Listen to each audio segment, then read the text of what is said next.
ಇದೀಗ ನಮ್ಮ ಊರು ಇದು ಬೆಂಗಳೂರು.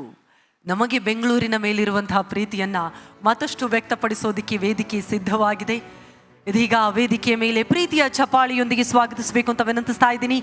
ವಿಪಕ್ಷ ನಾಯಕರು ಆಗಿರುವಂತಹ ಹಲವಾರು ವರ್ಷಗಳಿಂದ ಹಿರಿಯ ನಾಯಕರಾಗಿ ಬೇರೆ ಬೇರೆ ಕ್ಷೇತ್ರಗಳಿಗೆ ಕನಸಿನ ಕರ್ನಾಟಕಕ್ಕೆ ಬೇಕಿರುವಂತಹ ಹಲವಾರು ಯೋಜನೆಗಳನ್ನು ರೂಪಿಸಿರುವಂತಹ ಚಪಾಳಿಯೊಂದಿಗೆ ಬರಮಾಡಿಕೊಳ್ಳಿ ಸನ್ಮಾನ್ಯ ಶ್ರೀ ಆರ್ ಅಶೋಕ್ ಅವರನ್ನ ಇದೀಗ ವೇದಿಕೆಯತ್ತ ಬರಮಾಡಿಕೊಳ್ತಾ ಇದ್ದೀವಿ. ನಮ್ಮ ಊರು ಇದು ಬೆಂಗಳೂರು. ಇದೀಗ ಕನಸಿನ ಕರ್ನಾಟಕದಲ್ಲಿ ಈ ಚರ್ಚೆಗಾಗಿ ವೇದಿಕೆ ಸಿದ್ಧವಾಗಿದೆ. ಈ ಚರ್ಚೆಯನ್ನ ನೆರವೇರಿಸಿಕೊಡೋದಕ್ಕೆ ನಮ್ಮೊಂದಿಗಿದ್ದಾರೆ ರಿಪಬ್ಲಿಕ್ ಕನ್ನಡ ವಾಹಿನಿಯ ಪರವಾಗಿ ಶ್ರೀ ಲಕ್ಷ್ಮೀ ರಾಜ್ಕುಮಾರ್ ಹಾಗೂ ರಂಜಿತ್ ಶ್ರೀಯಾರ್ ಇವರು. Thank you Shameera. ಸಭಿಕರಿಗೆ ನಮಸ್ಕಾರ.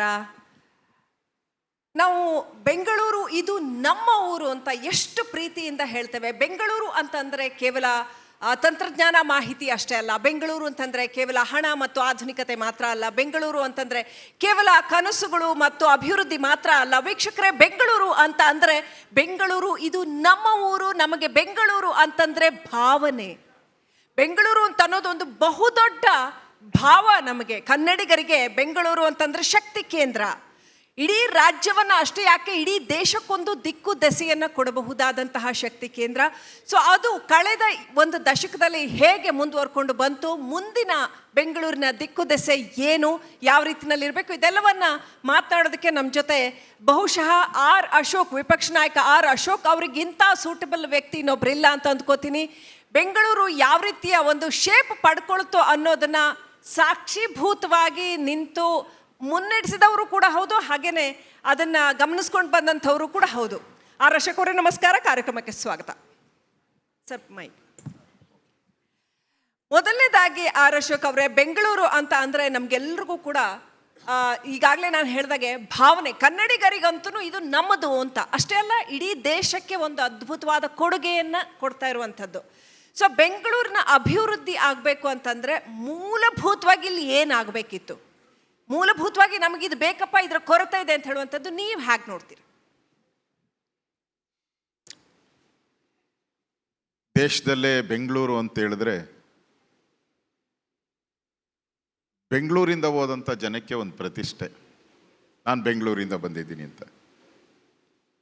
ದೇಶ ಅಲ್ಲ, ನೀವು ಬೇರೆ ದೇಶಕ್ಕೆ ಹೋದ್ರೂ ಕೂಡ, ಅಮೇರಿಕಾ ಇರ್ಬೋದು, ಜರ್ಮನಿ ಇರ್ಬೋದು, ಜಪಾನಿ, ಯಾವುದೇ ದೇಶಕ್ಕೆ ಹೋದ್ರು ಬೆಂಗಳೂರು ಅಂದರೆ ನೋಟೆಡ್, ಅಂದರೆ ಬ್ರ್ಯಾಂಡ್ ಬೆಂಗಳೂರು ಥರ.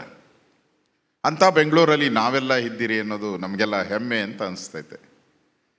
ನಾನು ಇಲ್ಲೇ ಹುಟ್ಟಿದವನು, ಇಲ್ಲೇ ಬೆಂಗಳೂರಲ್ಲೇ ವ್ಯವಸಾಯ ಮಾಡಿದ್ದೀನಿ. ನಾನು ಸಣ್ಣ ಹುಡುಗ ಇದ್ದಾಗ ನಮ್ಮ ತೋಟ ಎಲ್ಲ ಇಲ್ಲೇ ಇತ್ತು, ವ್ಯವಸಾಯ ಮಾಡಿದ್ದೀನಿ, ಇಲ್ಲೇ ಬೆಳೆದಿದ್ದೀನಿ, ಇಲ್ಲೇ ಓದಿದ್ದೀನಿ, ಇಲ್ಲೇ ರಾಜಕಾರಣಿ ಆಗಿದ್ದೀನಿ, ಇಲ್ಲೇ ಮಂತ್ರಿ ಆಗಿದ್ದೀನಿ, ಇಲ್ಲೇ ಉಪಮುಖ್ಯಮಂತ್ರಿ ಆಗಿ ಈಗ ಅಪೋಸಿಷನ್ ಲೀಡರ್ ಆಗಿದ್ದೀನಿ. ಇದು ನಮ್ಮ ಬೆಂಗಳೂರಿದು. ಇಲ್ಲಿ ಪ್ರಮುಖವಾಗಿ ಬೇಕಾಗಿರೋ ಅಂಥದ್ದು ಸರ್ಕಾರ ಮತ್ತು ಜನರ ಮಧ್ಯೆ ಇರ್ತಕ್ಕಂಥ ಒಂದು ಸೇತುವೆ ನಿರ್ಮಾಣ ಆಗಬೇಕು. ಸರ್ಕಾರ ತಾನೊಂದು ಕಡೆ, ಜನ ತಾನೊಂದು ಕಡೆ ಅಂದರೆ ಬೆಂಗಳೂರು ಅಭಿವೃದ್ಧಿ ಆಗಕ್ಕೆ ಸಾಧ್ಯನೇ ಇಲ್ಲ. ನಾವು ಹಲವಾರು ಸಮಸ್ಯೆಗಳು, ಬೆಂಗಳೂರು ಬೆಳೀತಾ ಇದೆ, ಎಲ್ಲರಿಗೂ ಇಷ್ಟ ಬೆಂಗಳೂರಲ್ಲಿ ಬರೋಕ್ಕೆ. ಆದರೆ ಇವತ್ತಿಗೂ ನಾವು ಬೆಂಗಳೂರಿನ ಕಸದ ಪ್ರಾಬ್ಲಮನ್ನು ಸಾಲ್ವ್ ಮಾಡೋಕ್ಕಾಗಲೇ ಇಲ್ಲ ಇವತ್ತೂ ಕೂಡ. ಕ್ಲೀನ್ಲಿನೆಸ್, ಇದನ್ನು ನೀವು ಯಾರೇ ಅಧಿಕಾರಿಗಳ ಹತ್ರ ಕೇಳಿದಾಗ ಅವರು ನೇರವಾಗಿ ಜನಗಳ ಮೇಲೆ ಟ್ರಾನ್ಸ್ಫರ್ ಮಾಡ್ತಾರೆ. ಜನಗಳು ಕೇಳಿದಾಗ ನೇರವಾಗಿ ಕಾರ್ಪೊರೇಷನ್ ನಾವು ಟ್ಯಾಕ್ಸ್ ಕಟ್ಟಲ್ವಾ, ಕಲೆಕ್ಟ್ ಮಾಡಿ ಅಂತಾರೆ. ಈ ವ್ಯತ್ಯಾಸಗಳು ಹೋಗಬೇಕು. ಇದು ನಮ್ಮ ಬೆಂಗಳೂರು ಅನ್ಬೇಕು. ಬೇರೆ ಬೇರೆ ನಾನು ದೇಶಗಳನ್ನು ನೋಡಿದ್ದೀನಿ. ಅಲ್ಲಿನ ಜನ ಸಣ್ಣ ಸಣ್ಣ ರಾಜ್ಯಗಳು ಕೂಡ, ಸಣ್ಣ ಸಣ್ಣ ದೇಶಗಳು ಕೂಡ ನಾನು ನೋಡಿದ್ದೀನಿ. ಆ ಟ್ರಾಫಿಕ್ ಸಿಸ್ಟಮ್ನ ಎಷ್ಟು ನೀಟಾಗಿ, ಬರ್ಮಾ ದೇಶದಲ್ಲಿ ನನ್ನ ಒಬ್ಬರು ಡೆವಲಪರ್ ಹೋಗಿದ್ರು, ಅವ್ರು ಹೇಳಿದ್ರು ಟ್ರಾಫಿಕ್ನ ಎಷ್ಟು ನೀಟಾಗಿ ಅಲ್ಲಿನ ಜನ ಫಾಲೋ ಮಾಡ್ತಾರೆ. ಅಂದರೆ ಜನರ ಸಹಭಾಗಿತ್ವ, ಗೌರ್ಮೆಂಟ್ ಸಹಭಾಗಿತ್ವ ಎರಡೂ ಒಟ್ಟಿಗೆ, ಎರಡು ಕೈ ಸೇರಿದ ಚಪ್ಪಾಳೆ ಆಗುತ್ತೋ ಅದು ಬೇಕಾಗಿರೋದು ಬೆಂಗಳೂರಿಗೆ ಇದೊಂದೇ. ಇದು ಸಾಧ್ಯ ಆದರೆ ಬೆಂಗಳೂರು ನಿಜಕ್ಕೂ ಮಾಡಲ್ಲಾಗಿ ದೇಶದಲ್ಲಿ ಬೆಳೆಯುವಂಥದ್ದಕ್ಕೆ ಅವಕಾಶ ಆಗುತ್ತೆ ಅಂತ ನನ್ನ ಅಭಿಪ್ರಾಯ ಇದೆ. ಆರ್ ಅಶೋಕ್ ಅವರೇ ನಮಸ್ಕಾರ. ಬ್ರ್ಯಾಂಡ್ ಬೆಂಗಳೂರು ಕಾಂಗ್ರೆಸ್ನ ಕನಸಿನ ಕೂಸು. ಈ ಬ್ರ್ಯಾಂಡ್ ಬೆಂಗಳೂರು ಇವತ್ತಿನ ಮಟ್ಟಿಗೆ ಬ್ರ್ಯಾಂಡ್ ಆಗಿದೆ ಅಂತ ತಮ್ಗನ್ಸುತ್ತಾ?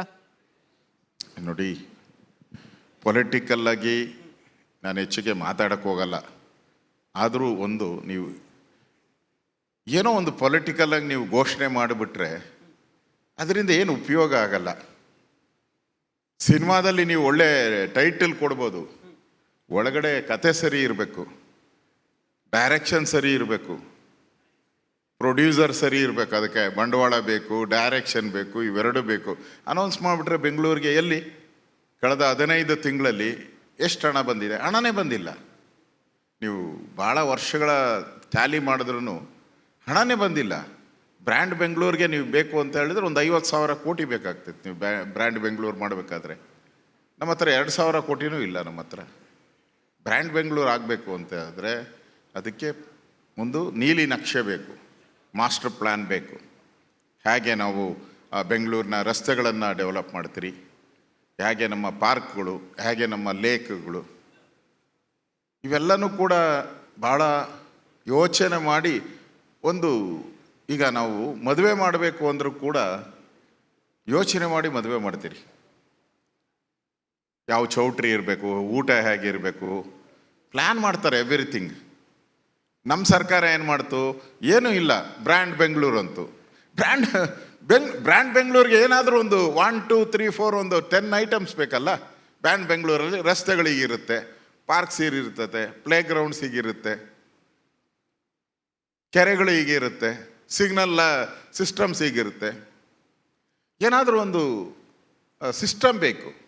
ಆ ಸಿಸ್ಟಮ್ ಏನು ಇಲ್ದಿರ ಅನೌನ್ಸ್ ಮಾಡಿರೋವಂಥದ್ದು ಸುಮ್ಮನೆ ಒಂದು ಕಾಟಾಚಾರಿಕೆ ಅನಿಸ್ತೈತೆ. ಇದರಿಂದ ಇವಾಗಿರೋವಂಥ ಪರಿಸ್ಥಿತಿಯನ್ನು ನೋಡಿದ್ರೆ ರಸ್ತೆಗಳು ಹಳ್ಳ ಬಿದ್ದಿರೋವಂಥದ್ದು, ಗಾರ್ಬೇಜು, ಭಾಳ ಅಧ್ವಾನ ಸ್ಥಿತಿ ರಸ್ತೆಗಳದ್ದು. ಅದರಿಂದ ನಾನು ಬೆಂಗಳೂರನಾಗಿ ನಾನು ಹೇಳ್ತಾ ಇದ್ದೀನಿ, ಏನಾದರೂ ಒಂದು ಕಾರ್ಯಕ್ರಮವನ್ನು ಸರ್ಕಾರ ಘೋಷಣೆ ಮಾಡಬೇಕಾದ್ರೆ ಅದಕ್ಕೊಂದು ಪ್ರಾಜೆಕ್ಟ್ ಹೆಸರು ಕೊಡಬೇಕು, ಅದಕ್ಕೆ ಇಷ್ಟು ಅಮೌಂಟನ್ನು ರಿಸರ್ವ್ ಮಾಡಿದ್ದೀರಿ ಅಂತ ಹೇಳಬೇಕು, ಅದಕ್ಕೊಂದು ನೀಲಿ ನಕ್ಷೆ ಕೊಡಬೇಕು. ಆಗ ಅದು ರಿಯಲ್ ಬ್ರ್ಯಾಂಡ್ ಬೆಂಗಳೂರು ಆಗ್ತದೆ. ಇಲ್ಲ ಅಂದರೆ ಅದೊಂದು ನಾಟಕ ಅಂತ ಆಗುತ್ತೆ ಅಷ್ಟೆ. Very true. ಈ ನೋವಿನ ಈ ಆರ್ ಅಶೋಕ್ ಅವರು ಆಡಿದ ಮಾತಿನ ಕೊನೆಯ ಭಾಗದ ಆ ನೋವಿನ ಭಾವ ಇದೆ ಅಲ್ಲ, ನಮ್ಗೆಲ್ರಿಗೂ ಇದೆ ಅಂತ ನಾನು ಅನ್ಕೋತೀನಿ. ಆರ್ ಅಶೋಕ್ ಅವರೇ, ಮೊದಲ AC ಬಸ್ ಓಲ್ವೋ ಮೋಸ್ಟ್ಲಿ ನಿಮ್ಮ ಟೈಮಲ್ಲೇ ಅಂತ ಅನ್ಕೋತೀನಿ. ಅದು ಬಂದ ಎಷ್ಟು ಸಂಭ್ರಮ ಸರ್! ಅದು ಬಂದಾಗ ಇಡೀ ದೇಶದಲ್ಲಿ ನಾವು ಒಂಥರ ಹೆಮ್ಮೆ ಪಟ್ಕೊಂಡು ಹೇಳಿದ್ವಿ, ಬೆಂಗಳೂರಿಗೆ ಬಂತು ಅಂತ. ಏನೇ ಹೊಸದಾಗಿ ಬಂದ್ರೂ ಟೆಕ್ನಾಲಜಿಕಲಿ ಬೆಂಗಳೂರಲ್ಲಿ ಬರುತ್ತಪ್ಪ ಅಂತ ಖುಷಿ ಇತ್ತು. ಆ ನಂತರ ಸುಮಾರು 10 ವರ್ಷ ಆಯಿತು. ಮತ್ತೇನು ಹೊಸತು, ಆ ಒಂದು ರೋಮಾಂಚನ, ನಮಗೊಂದು ಖುಷಿ, ಬೆಂಗಳೂರಿಗೆ ಬಂತಪ್ಪ ಅನ್ನೋಂಥ. ಮೆಟ್ರೋ ಎಲ್ಲ ಕಡೆ ಇದೆ ಸರ್, ಇವತ್ತು ಎಲ್ಲ ಸಿಟಿಗಳಲ್ಲಿ ಇದೆ. ಇನ್ಫ್ಯಾಕ್ಟ್ ಬೆಂಗಳೂರಿಗಿಂತನೂ ಒಳ್ಳೆ ಮೆಟ್ರೋ ಎಷ್ಟೋ ಕಡೆ ಇದೆ. ಅದಕ್ಕೆ ಬರ್ತೀನಿ ನಾನು, ಮೆಟ್ರೋ ಡಿಸ್ಕಷನ್ಗೆ ಆಮೇಲೆ ಬರೋಣ. ಆದರೆ ಟ್ರಾಫಿಕ್ ವಿಚಾರದಲ್ಲಿ ಇರಬಹುದು, ಅಥವಾ ಸಂಚಾರಿ ವ್ಯವಸ್ಥೆಯ ಬೇರೆ ಯಾವುದೇ ಭಾಗದಲ್ಲಿ ಇರಬಹುದು, ಅಥವಾ ಇನ್ನೂ ಬೇರೆ ಯಾವುದೇ ತಂತ್ರಜ್ಞಾನದ ವಿಭಾಗದಲ್ಲಿರ್ಬೋದು, ಬೆಂಗಳೂರಿನಲ್ಲಿ ಹೊಸದಾಗಿ ಬಂತು ಅಂತ ಇವತ್ತು ಏನಿದೆ, ಕಳೆದ 10 ವರ್ಷಗಳಲ್ಲಿ ಏನಿದೆ, ಎಲ್ಲೊಂದು ಕಡೆ ಮನಸ್ಸಿಗೆ ನೋವಾಗತ್ತಲ್ಲ ಸರ್. ನಿಮ್ಮಂಥವ್ರಿಗೆ ಇನ್ನೂ ಜಾಸ್ತಿ ಆಗ್ಬೋದು, ಯಾಕಂದ್ರೆ ನೀವು ಚಿಕ್ಕ ವಯಸ್ಸಿನ ನೀವು ಹೇಳಿ ನಾವಿಲ್ಲಿ ವ್ಯವಸಾಯ ಮಾಡಿದ್ವಿ ಅಂತ. ಅವತ್ತಿಂದ ನಿಮ್ಮ ಕನಸು ಬಹುಶಃ ವಿಶ್ವಮಟ್ಟದಲ್ಲಿ ಬೆಂಗಳೂರು ಬೆಳಗಬೇಕು ಅನ್ನೋದು ಇದ್ದೇ ಇರುತ್ತೆ ಡೆಫಿನೆಟ್ಲಿ. ಅದಾಗಿಲ್ಲ, ಆಗ್ತಾ ಇಲ್ವಲ್ಲ, ಎಲ್ಲೊಂದು ಕಡೆ ಹಿಂದೆ ಬೀಳ್ತಾ ಇದ್ದೀವಿ, ಆ ಭಾವನೆ ನಿಮ್ಮನ್ನು ಕಾಡ್ತಾ ಇದೆಯಾ? ಯಾಕೆ?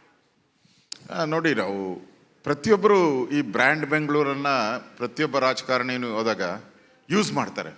ಇದು ಬೆಂಗಳೂರು ಅಂತೇಳಿ, ಬ್ರ್ಯಾಂಡ್ ಬೆಂಗಳೂರು ಅಂದರೆ ಹಾಗೆ ಹೀಗೆ ಅಂತಾರೆ. ಬೆಂಗಳೂರು ಅಂದರೆ ನನಗನ್ಸುತ್ತೆ ಎವ್ರಿ ಇಯರ್ ಹೊಸ ಇನ್ವೆನ್ಷನ್ ಬರಬೇಕು, ಹೊಸತನ ಬರಬೇಕು. ಬೇರೆ ಯಾವ ದೇಶಗಳು ನಮಗೆ, ನಾವು ಬೇರೆ ಯಾವುದ ಸಿಟಿಗಳ ಜೊತೆ ಕಾಂಪೀಟ್ ಮಾಡ್ತೀರಿ ಅಂತ, ಲಂಡನ್ ಜೊತೆ ಮಾಡ್ತೀರಾ, ನ್ಯೂಯಾರ್ಕ್ ಜೊತೆ ಮಾಡ್ತೀರಾ, ಆ ಥರದೊಂದು ಕಾಂಪಿಟೇಷನ್ ಕ್ರಿಯೇಟ್ ಆಗಬೇಕು. ನಮಗೆ ನಾವೇ ಮಾರ್ಕ್ಸ್ ಕೊಟ್ಕೊಬಾರ್ದು, ನಾವೇ ಡಿಕ್ಲೇರ್ ಮಾಡೋದು ನಾನೇ ಫಸ್ಟ್ ಅಂತ. ನನಗೆ ನಾನೇ ಫಸ್ಟ್ ಅಂತ ಹಂಗಲ್ಲ. ಟ್ಯಾಲಿ ಮಾಡಬೇಕು ಯಾವುದಾನ ದೇಶದ ಜೊತೆ.